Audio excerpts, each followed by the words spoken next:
ইসরায়েলের ওপর ইরানের তৃতীয় হামলা। সংযুক্ত আরব আমিরাতে ইসরায়েলি রাব্বি নিহত।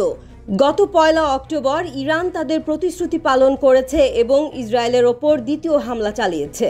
26 অক্টোবর ইসরায়েল তেহরানে পাল্টা আক্রমণ করে এবং ইরানের সামরিক লক্ষ্যবস্তুতে বিমান হামলা চালায়।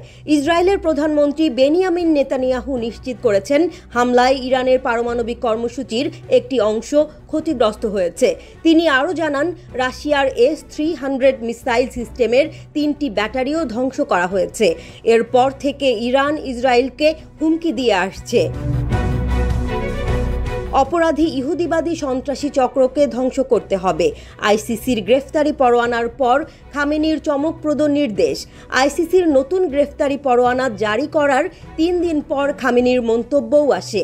গাজা যুদ্ধে ইসরায়েলের প্রধানমন্ত্রী বেনিয়ামিন নেতানিয়াহু এবং সাবেক প্রতিরক্ষা মন্ত্রী ইয়োভ গ্যালান্টের বিরুদ্ধে মানবতা বিরোধী অপরাধের অভিযোগ আনা হয়েছে। ওয়ারেন্টে বলা হয়েছে যে নেতানিয়াহু এবং গ্যালান্ট মানবিক সহায়তা সীমাবদ্ধ করে যুদ্ধের একটি পদ্ধতি হিসেবে অনাহারকে ব্যবহার করেছেন বলে বিশ্বাস করার যথেষ্ট কারণ রয়েছে। ইরান বলেছে ওয়ারেন্টে ইসরায়েলের গণহত্যাও অন্তর্ভুক্ত করা উচিত ছিল।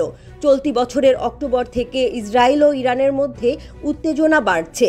ইরানের সর্বোচ্চ নেতা ইসরায়েলের রাজনৈতিক ও সামরিক কর্মকর্তাদের বিচারের আহ্বান জানিয়েছেন। অপরাধী ইহুদিবাদী সন্ত্রাসী গ্যাংয়ের ক্যাপ্টেনকে অবশ্যই বিচারের আওতায় আনা উচিত।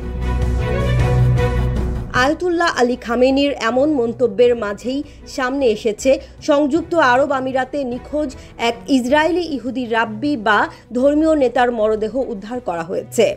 ইসরায়েলি গোয়েন্দা সংস্থা মোসাদ রাব্বি জোভি কোগান নিখোঁজের তদন্ত শুরু করার ঘোষণা দেওয়ার পরপরই তার মরদেহ উদ্ধার করা হয়। এই ঘটনাকে সন্ত্রাসী এবং ইহুদি বিদ্বেষী কর্মকাণ্ড বলে অভিহিত করেছে ইসরায়েল। ইসরায়েলি মিডিয়া জানিয়েছে জেভি কোগানকে ইরানের গোয়েন্দারা অনুসরণ করেছে।